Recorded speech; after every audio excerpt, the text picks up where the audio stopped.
Today, after 2 years of negotiations, the United States, together with our international partners, has achieved something that decades of animosity has not: a comprehensive long-term deal with Iran that will prevent it from obtaining a nuclear weapon. Or will it? President Barack Obama announcing this landmark deal reached on Iran's nuclear program, and that is where we will start today's roundtable. Let's bring in our guests. We want to welcome back to the roundtable Javier Manjarres, managing editor of shark-tank.com, and Katrina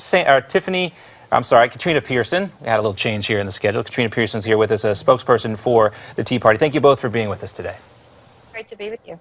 All right, Javier, we'll start with you. A lot of GOP hopefuls not wasting a moment here, coming right out and bashing this new deal. Let's take a look at Wisconsin Governor Scott Walker and his comments. We have a full screen here for you. President Obama's nuclear agreement with Iran will be remembered as one of America's worst diplomatic failures. Instead of making the world safer, this deal will likely lead to a nuclear arms race in the world's most dangerous region. He goes on to have some more comments there, but do you believe that's going to be the case here? Are we looking at a nuclear arms race in the Middle East now? We could very well. I mean, look, first of all, we just pretty much handed this deal over to and appease everything the Iranians want. Remember, Iran is still a state sponsor of terror. Their proxies like Hezbollah have been attacking Israel. I'd like to see what Israel's going to do now, and if U.S. supports a preemptive strike on it from Israel on Iran. But I think this is terrible. It sends a terrible message. But then again, we can expect nothing less than a failing foreign policy from Barack Obama. Katrina, what do you think this administration would do if Israel does decide to act here?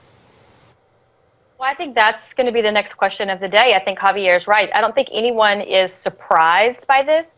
But you know, when the New York Times calls this a leap of faith with this administration's negotiation skills, I mean, it's no wonder that the rest of the world is sitting here wondering what's going to happen when Israel attacks, because I fully expect Benjamin Netanyahu to do just that. His words that this is bad for the world, everybody's wondering, is this prophetic or what? But what's going to happen now when you infuse $150 billion into a nation that is right now harboring terrorists and funding terrorism across the world? We can expect only horrible things to come. And former Senator Rick Santorum said in a statement this, if we can bring that up, I would have ratcheted up those sanctions. I would have continued to put pressure on what this regime is to capitulate. What we have here is not a capitulation. The Iranians have never kept a deal, never. And actually, Governor Walker actually said that Tehran is no different than it was back in 1979. Javier, do you agree with that assessment? Absolutely. Look, Iran has sworn they're sworn enemy of Israel, and they vowed to annihilate Israel, which is they're also known as the little Satan, and of course the U.S. is the great Satan. Look, this is a terrible deal. Again, it brings me back to a couple months back with the Cuba crisis, the Cuban embargo. They're actually looking to, his lessening of sanctions with Cuba. He's looking to put up embassies in Cuba and in the U.S., Cuban embassies here in the U.S.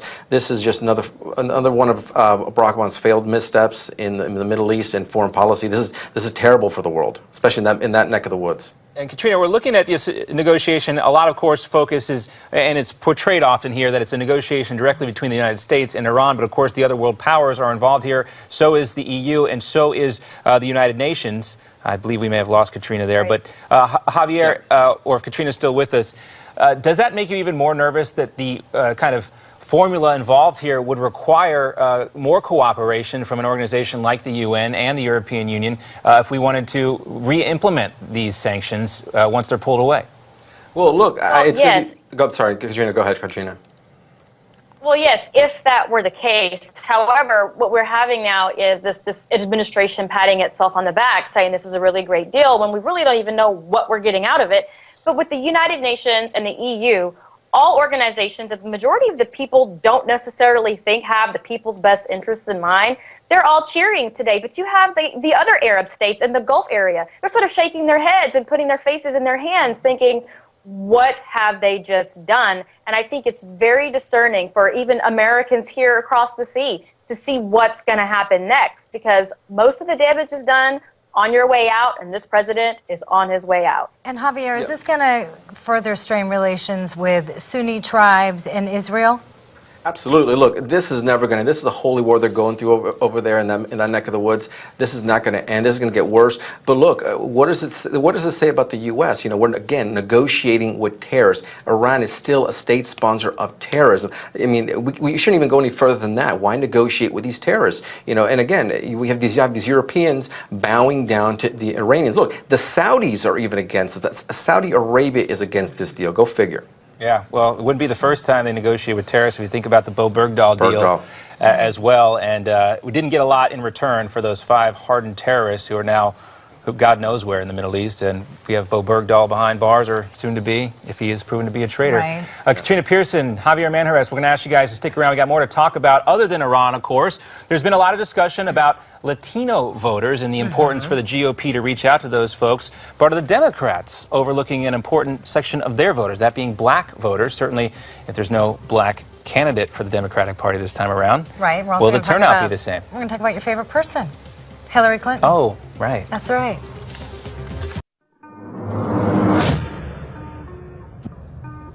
And we welcome you back for part 2 of our roundtable. With us again, Javier Manjarres, managing editor of the shark-tank.com, and Tea Party spokesman Katrina Pierson. Guys, there has been a lot of attention paid about the necessity for the Republican Party to reach out and wrangle up the Latino vote in 2016. But while Latinos are no doubt an important target for the GOP, they may not be the minority group most likely to determine the outcome of next year's election. Now, we have a graph prepared for you, and you can see how black voter turnout has increased. Of course, Barack Obama having a lot to do with that in 2008 and 2012, but it doesn't look right now like there's going to be a black nominee for the Democrats in 2016, so that might keep some black voters at home. We often also, Katrina, hear a lot about the Republican Party's math challenge bringing out white voters. Are Democrats discounting this turnout problem they could have in 2016? Oh, absolutely. And this is one of my favorite topics that is under-discussed in this election cycle. I have been saying for a very long time, once Obama is gone, the black people are out to vote, and they're up for grabs. We're talking about policies that Democrats have been talking about for decades, 4 decades at least, that have constantly failed this community. These are English-speaking Americans who pledge to our flag, whose children are trapped in failing public schools, and Republicans have policies to help those people. The problem is, for so long, Republicans have avoided those districts, but now we have young, vibrant candidates with those messages. They need to go in there and take those votes. Javier, is the Republican Party missing an opportunity here? Well, yeah, but look, again, this is typical. I mean, the Democrats are going to alienate this voting bloc because they feel that why should they even spend money on the bloc? They're going to vote for him anyways because all they have to do is dangle that government cheese in front of them, and they're going to vote for him. And that's the mindset. So like, the Republicans do have an opportunity, but who is going to step up and convey that message that transcends across that Democrat line and Republican line? I'd like to see who's going to do it because they failed with the Hispanics. I have very little confidence that they'll succeed with the black voters. Why do you say they failed with Hispanics? Because their messages failed over the past 6 to 8 years. You know, they've been only messaging Hispanics on immigration reform. Like that's the only issue that matters. And when really the issues that matter to Hispanics, like anyone, blacks included, are economics and education. That's true. Katrina, do you agree with that assessment from Javier? I do, absolutely. I mean, it's so frustrating when you're working on the grassroots side of campaigns and you see all they do is print their campaign literature in Spanish.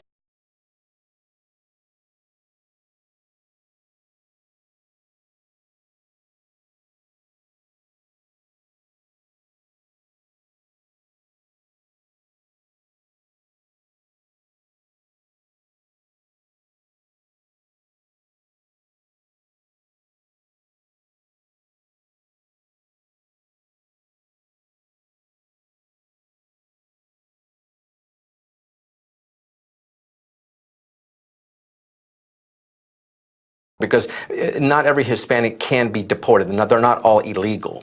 This is kind of like the mirror image that Romney faced, ironically enough, in 2012, where you didn't get out a lot of those white working class voters. Democrats could be faced with that situation where they're not going to have a candidate that's going to bring out the black vote like it came out in 2008 and 2012. That's probably why Hillary Clinton is trying to move so far to the left. And she is. And yesterday, as you know, the Democratic presidential candidate, Hillary Clinton, made an economic policy speech in New York. Let's take a listen to that. We must raise incomes for hardworking Americans so they can afford a middle-class life. We must drive strong and steady income growth that lifts up families and lifts up our country. Lifting up our country. Politico reports that both Wall Street and its reformers were underwhelmed, so they weren't lifted by Hillary's remarks, writing she left hard specifics on tougher tax policy toward the rich and corporate America, offered limited pledges to crack down on big Wall Street banks, while her strongest notes seemed to be promising to toss rogue bankers in prison and ripping apart recent productivity comments from former Florida Governor Jeb Bush. So let's start with you, Katrina. Did Clinton's speech fall flat? Well, it fell flat to those of us who are politically active and engaged, but I don't know why any candidate would ever put forth a policy this early, because she's out there catering to the low information voter. When you're big on rhetoric and low on policy, you'll win every single time. I don't know why Republicans compete to get the best policy out there, because we have to get those other people invade. The 2016 is an election where if you're a Republican, you're voting for the Republican. If you're a Democrat, you're voting for the Democrat. She is talking to people who aren't politically engaged, maybe in the middle, trying to get them to come her way, and this type of rhetoric will do just that. Javier, she cited Bush, as you heard, for being out of touch with middle-class Americans, but candidates like Carly Fiorina say that her ideas would only create more inequality. She's been citing those lengthy tax codes as part of the problem, not the solution. Does she have a point? Well, yeah, absolutely. Again, another Clinton bashing at Bush, go figure. But look, here's, like I said before, the interesting part here is that you have Hillary Clinton moving further to the left. How further left can she go? You already have a Bernie Sanders who's a self-proclaimed socialist. Democrats have an issue here. They're going to have to address the fact that they have to... Yeah, but Javier, she's not doing what Bernie Sanders is doing, and that is getting people excited. And that, again, could bring us back to the Democrats' first problem, getting people out to the polls like the problem Republicans faced in 2012. Thank you both for being with us. Great roundtable discussion. We'll both have you back, or have you both back very soon.